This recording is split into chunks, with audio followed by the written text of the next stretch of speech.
Alright folks, we're getting into game number 1 of a brand new best of 3 here in the TING Open.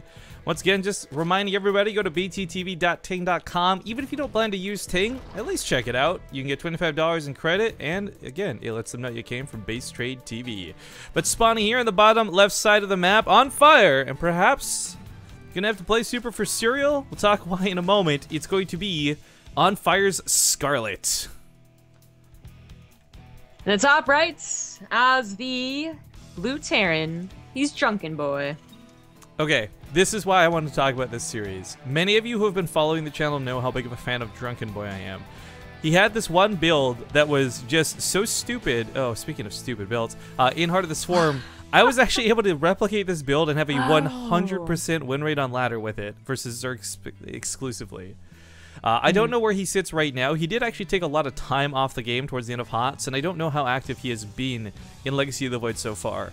But respect his creativity. He's a guy who's willing to play all in, and so is apparently Scarlett. She puts a proxy hatchery down. So, she did say time to go full Bly in chat, and I'm not sure what that meant. And now I do. Bly does this on Orbital quite a few times, and Dusk Towers, you can also do it. We saw, I think, like Nurture or someone try and do it to the 4th base, I think. But this actually is not going to be scouted if the Reaper is just directed over to the base. It doesn't go close enough to it. So to make this perfectly clear, because a lot of you guys saw versions of this back in HOTS, this is not spine crawlers, this is not the way Cats does it, this is actually for roaches, and more importantly, Ravagers.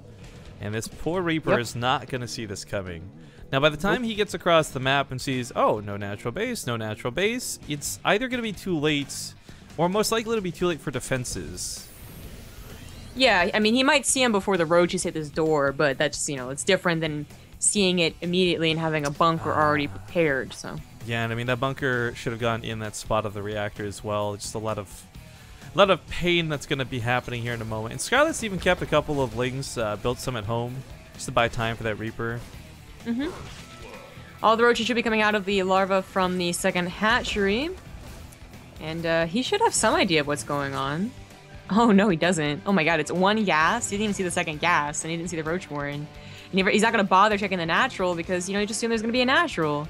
Oh god. So, no idea that this is coming at all. And he's going to have a couple of Marines out, but this is, bad. This is bad. Real bad. This is, yeah, quite frankly, just real bad. The Overlord is actually very important to keep these alive. They provide the high ground vision. He's going for Hellions. Oh no. So we've seen people scout this immediately and still die. So that's just, you know, it's a very powerful build. So you don't scout it at all.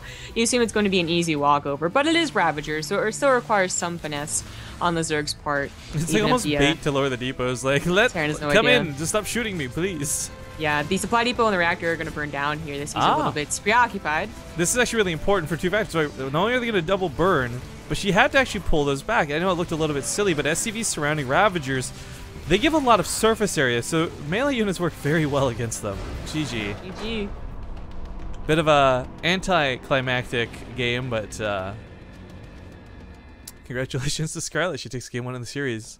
That was some dirty cheese that we have not seen a lot of people beat. Phoenix 42 just saw